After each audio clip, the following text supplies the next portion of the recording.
In 1996, on the 50th anniversary of the NBA, the league put together a list of the 50 greatest players in NBA history. Dating all the way back to 1946, the list included the best players to ever play the game. From the most notable players like Michael Jordan, Magic Johnson, Wilt Chamberlain, to some old school players that a lot of modern fans have never even heard of, such as Dolph Schayes, Dave Bing, and Hal Greer. Fast forward 25 years, and this season, for the first time since 1996, the NBA is releasing a new list. An updated list of the top 75 greatest players of all time. And sometime later this month, the official list will be released. But until then, many NBA fans have wondered how the league will go about this. Will the NBA keep the original 50 players and just add 25 new ones? In that case, it would be tough to narrow down 25 years of basketball to just 25 players. Not only that, but as much as we want to respect the past, I think we can all agree that a generational talent in the 50s isn't quite up to par with the generational talent from the 2000s.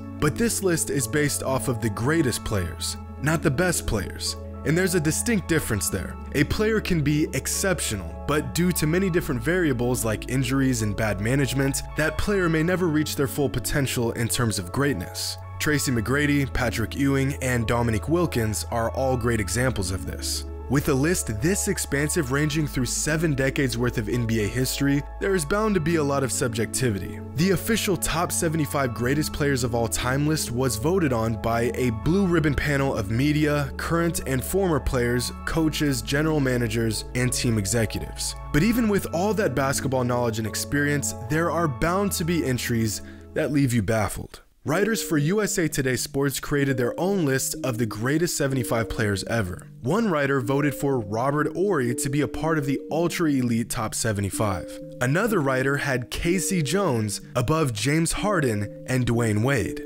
This writer doesn't even know how to spell Pau Gasol's name. And this writer put Kobe Bryant as the 15th greatest player of all time. 15th. But if that isn't crazy enough, check out this writer's list. He's got Michael Jordan at 3, Magic Johnson at 15, below Karl Malone, Isaiah Thomas, and Elgin Baylor. He's got Pete Maravich, a player that only played 10 seasons in the league, 7 spots above Stephen Curry. He also has Kevin Garnett at 55, right behind Ray Allen. This is far from a good list, but instead of sitting on the sidelines and judging, I made my own list. But this isn't just any old list I threw together based off of my own subjective point of view.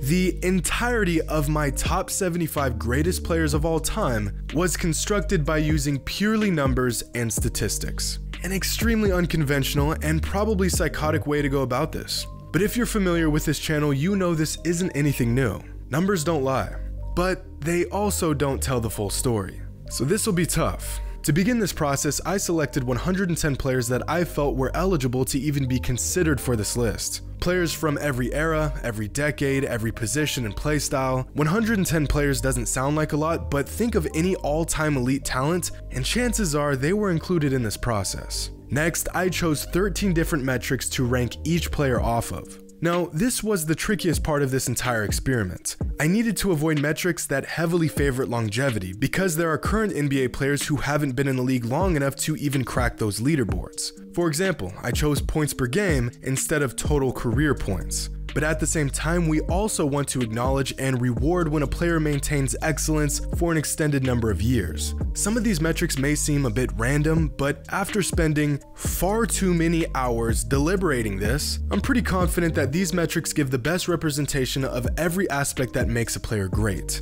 And lastly, not every category is weighted the same. Finals MVPs, regular season MVPs, and championships are weighted slightly heavier than the other categories since, you know, those things are pretty important. I will assess every player in every category. The top 20 players in each category will earn points. The leader in each category will earn the most points, second place earning the second most points, and so on down to the 20th best player. Once each player has been assessed across all 13 categories, we will add up the total points, and the top 75 points earners will be our top 75 list. So, with that out of the way, let's get into this. The first category we looked at was championships won, and the obvious leader here is Bill Russell. Bill's right-hand man John Havlicek racked up the second most points here, and 4 players each earned the third most points. The next category is finals MVPs. Now, technically, Michael Jordan has the most finals MVP in NBA history with 6. But the award didn't even exist when Bill Russell was in the league. In fact, Russell was so dominant in the finals, they literally named the award after him. And because of that, I gave Bill Russell the top spot. There's about, I don't know, 100% chance that if the award existed when Bill was playing, he would have more than 6 anyways. So second is Michael Jordan and third is LeBron. Fun fact, only 5 players in NBA history have won more finals MVPs than Willis Reed. Next is regular season MVPs, and leading the way is Kareem Abdul-Jabbar, followed by Michael Jordan and Bill Russell. Only 8 players in league history have earned more than 2 regular season MVPs, one of them being the criminally underrated Moses Malone. Next, we have every fan's favorite stat, points per game. And with the top spot is Michael Jordan, just narrowly edging out Wilt Chamberlain, followed by Elgin Baylor. What's crazy here is that Wilt, Elgin, and Jerry all played on the same Lakers roster for 4 seasons. And in one of those seasons, neither Wilt, Jerry, or Elgin led the team in scoring. Shout out 1972 Gail Goodrich. Following points per game is assists per game, and at first thought, I assumed John Stockton held this title, but it's actually Magic Johnson with a sizable lead, followed by Stockton and Oscar Robertson.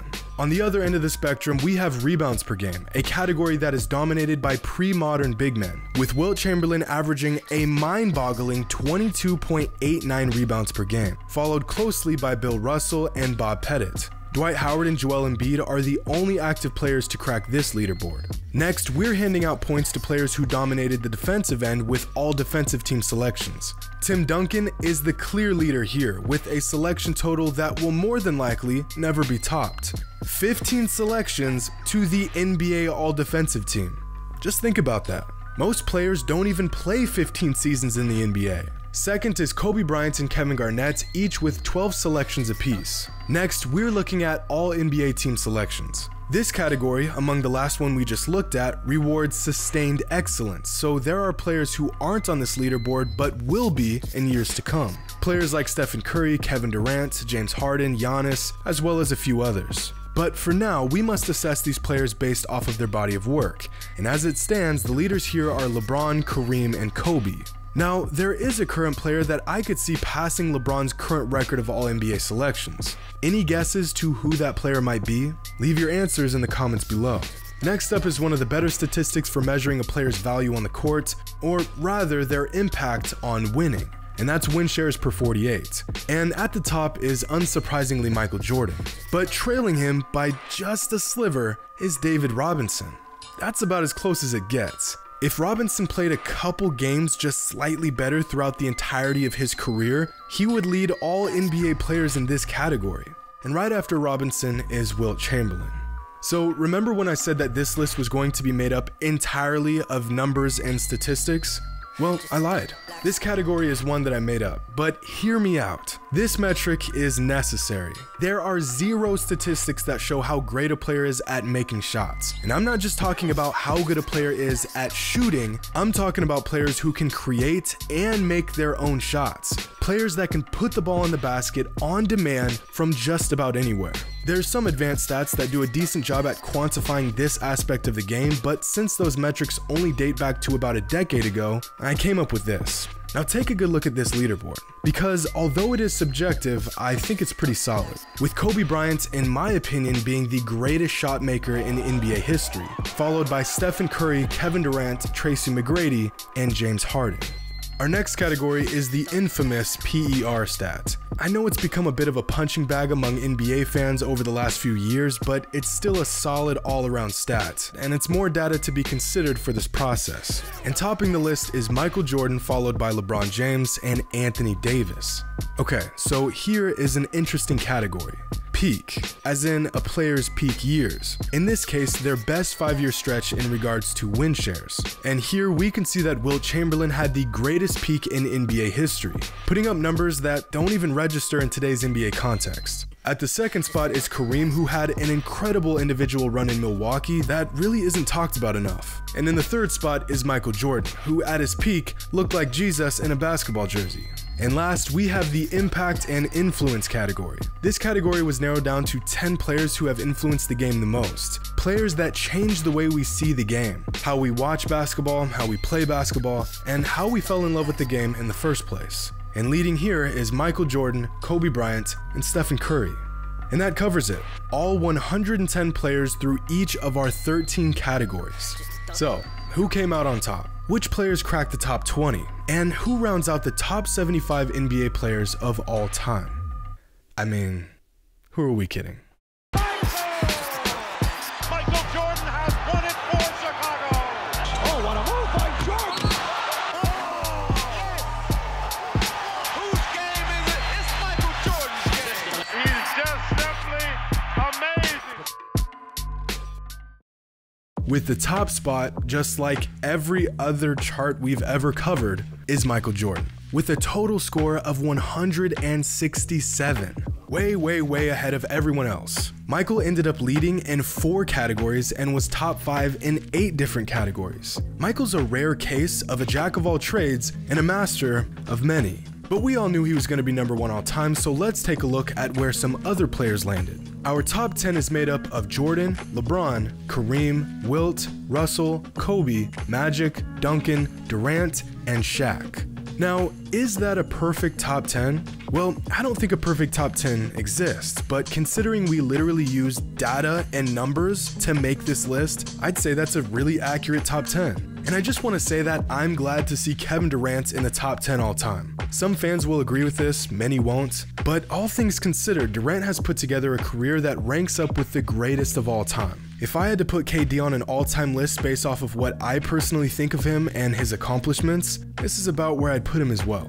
Larry Bird surprisingly missed the top 10 cuts and landed at 11, followed by Oscar Robertson, Hakeem, Pettit, and David Robinson. Steph Curry ended up at 16, followed closely by Chris Paul at 17, and Karl Malone, Dirk Nowitzki, and Willis Reed rounded out the top 20. Now, I'm not going to go into detail on each and every player, but let's talk about some notable rankings. Kawhi Leonard finished at 22 with James Harden just behind him at 24. Giannis ranks 30th all time, which would make him, at this moment, the 6th greatest power forward of all time. I think that's probably too low for him. I know he's still young, but he's already accomplished a lot more than some other players above him did in their entire career. Westbrook, Lillard, and Kyrie all finished in the late to mid 40s. Carmelo and McGrady finished at 55th and 57th respectively, and somehow Dwayne Wade slipped down to 47. But you want to hear something insane? 5 players on this year's Lakers roster made this list. 5. And Dwight Howard, who would have been the 6th player to make this list, just narrowly missed it. Some more interesting notes about this list: the 1984 and 1996 draft classes, both known as 2 of the best draft classes of all time, both have 4 players who made this list. But this particular stretch right here, from 1996 to 1998, produced 9 players that made this list, which is what I would consider to be the best stretch of NBA drafts in league history. Of the original 50 players from the NBA's official list in 1996, 36 of them made the cut this time around. And of the 75 players on this list, 18 of them are currently in the NBA. At just 22 years old, Luka Doncic is the youngest player on this list, and Luka's possible appearance on the NBA's official list has been the topic of a lot of debate lately. Should a player that has only played 3 seasons in the NBA make such a prestigious list? Well, it all depends on how you look at it. Is Luka Doncic a top 75 player of all time in regards to what he has accomplished in the league? No. Is he a top 75 player of all time in regards to skill and ability?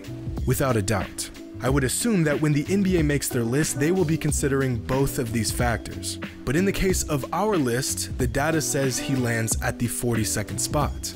Which is crazy, because Luka doesn't even qualify for half of these categories yet, and he still rose this high on this list. But I want to make something clear.